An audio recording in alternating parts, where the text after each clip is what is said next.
बिस्मिल्लाहिर्रहमानिर्रहीम। इय्याका नअब्दु व इय्याका नस्तईन। रब्बि इश्रह ली सदरी व यस्सिर ली अमरी वहलुल उक़दतम मिन लिसानी यफ़क़हू क़ौली। सदक़ल्लाहुल अज़ीम। अस्सलाम वालेकुम, मैं हूँ MTL और आप हमारा चैनल देख रहे हैं MTL टीवी। गुज़िश्ता रोज़ KPK की हुकूमत ने अपना बजट पेश कर दिया। उसमें महासिल, उसमें तनख्वाहें, उसमें पेंशन, महासिल में उन्होंने रद्द बदल किया, बहुत सी चीज़ें उन्होंने, बहुत से रेट्स कम किए। तंबाकू की जो सेस फीस है, उन्होंने ये कहा कि चूँकि तकरीबन 80% से ज़ायद तंबाकू KPK में पैदा होता है, लिहाजा उसकी फ़ीस जो है उसका दारोमदार भी हम बनाएंगे अपने ही वासियों पर, शहरियों पर, यानी KPK के शहर। फिर उन्होंने 10% तनख्वाहों में इजाफा का ऐलान किया और 10% पेंशन में ऐलान। इसमें बहुत सी चीज़ें ऐसी कि जो IMF से जो हमारी विभागीय हुकूमत गुफ्तगू कर रही है, गुफ्तशनीद कर रही है, और वो IMF से नया एक मुआहदा करने वो जा रही है, लगता है कि उसके बहुत से पॉइंट्स उनको मुस्तरद कर दिया है KPK हुकूमत। अब इस सूरत हाल में क्या होगा, लेकिन ये बात भी तय है कि पाकिस्तान की तारीख में KPK पहला सूबा है जिसने वफाकी बजट से पहले अपना सूबाई बजट पेश किया। अब इसमें क्या होगा, उसकी मंजूरी तो जाहिर है हो जाएगी, आगे किस तरह चलेंगे, हुकूमत ने जो 1200 से ज़्यादा अरब रुपए देने हैं KPK हुकूमत को, वो अदा करेगी नहीं करेगी। बहरहाल बहुत से सवालात हैं जो उठाए जा रहे हैं, और हुकूमत जो वफाकी हुकूमत है वो क्या करेगी अपने बजट में, उसके बाद बहुत सी चीज़ें वाज़ेह होंगी। हो सकता है कि जब तक ये बजट मंजूर होता है उस वक्त तक बजट तजावीज़, वफाकी हुकूमत का बजट भी आ जाएगा, फिर उनकी जो तजावीज़ होंगी, उनके जो टैक्सेस होंगे उसके मुताबिक कोई बात की जाएगी। लेकिन इसमें तकरीबन 28 अरब रुपए उन्होंने रखे हैं सेहत कार्ड में, इंसाफ सेहत कार्ड, यानी सेहत कार्ड जो बंद कर दिया गया था उसे दोबारा खोल दिया गया है, और आम लोगों को, KPK के तमाम शहरियों को सेहत की सहूलियात हासिल होंगी। दूसरी तरफ अगर हम देखें पंजाब हुकूमत की, तो पंजाब हुकूमत एक महाज उसने खोला हुआ है KPK हुकूमत के साथ, और ये बेवकूफ़ी का फैसला कि मरियम नवाज साहबा बहुत समझदार बाप की बेटी हैं, समझदार चचा की भतीजी हैं, लेकिन गंदम KPK ले जाने पर उन्होंने पाबंदी आयद की। एक तो पंजाब हुकूमत खुद नहीं खरीद रही, दूसरा अगर कोई दूसरी हुकूमत खरीदना चाह रही है तो उसे खरीदने दें, क्योंकि अल्टीमेटली फ़ायदा तो पंजाब के काश्तकारों का है। अगर आप गंदम रोक देंगे तो गंदम के काश्तकारों को पैसा कम मिलेगा, रेट कम मिलेगा, वो मसाइल का शिकार होंगे, और जब मसाइल का शिकार होंगे तो अल्टीमेटली वो असरअंदाज आप पर ही होंगे, आपकी हुकूमत पर। लेकिन बहरहाल समझदार लोग हैं, वो अपना फैसला खुद ही करें।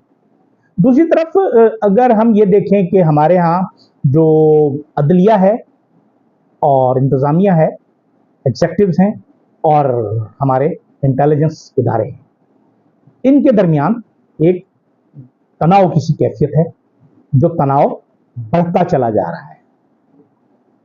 अच्छा, इसमें हुकूमत ने तो इसमें अपना पूरा जो किरदार अदा किया कि जी उन्होंने सेनेट का इजलास बुलाया और उसमें जजेस के खिलाफ जो कुछ कह सकते थे, जितना कह सकते थे उन्होंने कहा, और उन्हें पता है कि जब पार्लियामेंट के अंदर जब आप गुफ्तगू कर रहे हो तो वो काबिल मुआखज़ा नहीं है, उस पर अदालती कार्रवाई नहीं हो सकती।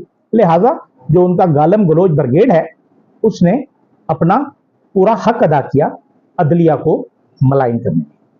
लेकिन दूसरी तरफ हमारी अदलिया जो है वो खड़ी हो गई। जस्टिस बाबर सत्तार ने जो कुछ किया, उसके बाद जस्टिस मोहसिन अख्तर क़यानी, जाहिर है जस्टिस मोहसिन अख्तर क़यानी के साथ जो वाक़या हुआ, हादसा हुआ, उनके ब्रदर इन लॉ को या उनके घरों में जब जाके अगवा किया गया और उनसे ज़बरदस्ती फैसले करवाए गए, तो जब 6 जजेस ने खत लिख दिया तो वो उस पर खड़े हो। पेशावर हाई कोर्ट वैसे ही पहले आजादाना फैसले कर रहा था, अब कल लाहौर हाई कोर्ट के चीफ जस्टिस ने भी जो जुडिशल एकेडमी में नए अफसरान आ रहे थे, जजेस पास आउट हो रहे थे, उनसे अपने खिताब में उन्होंने कहा कि हम किसी से महाजाराई नहीं चाहते, लेकिन ताली दोनों हाथों से बजती है हमारी इज्जत। यानी हम कोई गुलाम नहीं, हम कोई गुलाम हैं, हम कानून के मुताबिक काम करेंगे और वो कानून के मुताबिक काम करना चाह रहे हैं। फिर अगर हम देखें, अगर ये तनाव रहता है और जस्टिस मोहसिन अख्तर क़यानी ने जो 29 तारीख को लोगों को बुलाया है, सेक्रेटरी दिफा को बुलाया है, उन्होंने डायरेक्टर आईबी को, एमआई को, उनको बुलाया है, सेक्रेटरी दिफा आ गए हैं, सेक्रेटरी दाखिला आ रहे हैं, उन्हें कॉल किया है, तो ऐसी सूरत हाल में हालात जो हैं वो बेहतरी की तरफ तो नहीं जाएंगे। अब कानून तो मानना पड़ेगा हर एक को। अब वर्दी वाले कितना मानते हैं नहीं मानते वो एक अलग कहानी है, लेकिन बहरहाल ये एक तनाव किसी कैफियत है। अब इस ऊंट ने किसी करवट तो बैठना ही है। लेकिन इसी दौरान में अगर हम देखें, एक तरफ अदलिया है, दूसरी तरफ हमारी एग्जेक्टिव है, फिर हमारे इदारे हैं, और जो 3-4 रोज कबल रात को एक वाकया हुआ डी चौक पर, जो एक धरना दिया गया है फलस्तीनियों को, और रात में उन लोगों पर एक नौजवान ने गाड़ी चढ़ा दी, जिससे 2 अफराद जाँ बाक हुए और 5 के करीब जख्मी हुए। वो नौजवान गिरफ्तार हुआ तो पता चला कि वो नौजवान हमारे एक फौजी इदारे का लेफ्टिनेंट है, और उसके वालिद साहब हैं वो ब्रिगेडियर हैं हाजिर सर्विस। ये जो कहानी है ये डॉन अखबार में छप चुकी है।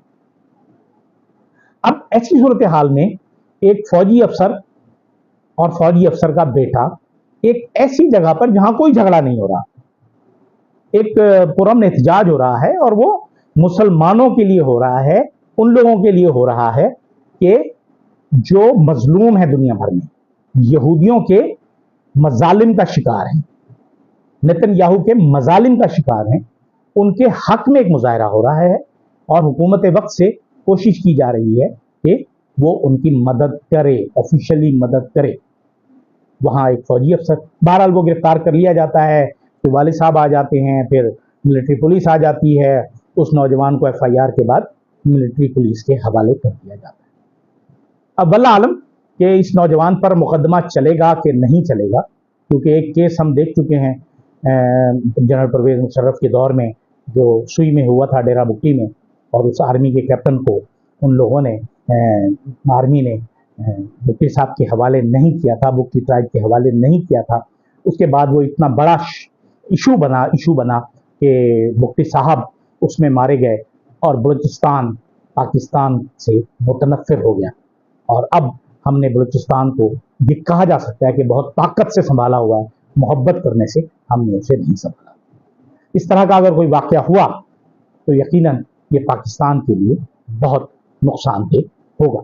दूसरी तरफ अगर हम देखें, जो इलेक्शन ट्रिब्यूनल्स हैं पंजाब में, उन्होंने भी काम कर दिया है। जस्टिस सुल्तान तनवीर ने, जो मरियम नवाज साहिबा के खिलाफ महर शराफत ने इलेक्शन लड़ा था, उनकी इंतखाबी गिरदारी आ गई है, और उन्होंने 20 जून को तमाम रिकॉर्ड के साथ इलेक्शन कमिश्नर और इलेक्शन कमीशन ऑफ पाकिस्तान और मरियम नवाज और तमाम लोगों को बुला लिया है कि आप अपने फॉर्म 45 वगैरह लेकर, रिकॉर्ड लेकर आएँ और साबित करें कि आप फॉर्म 45 के तहत ही जीते हैं, ना कि फॉर्म 45 के तहत आप हार चुके हैं और फॉर्म 47 में आपको जितवा दिया।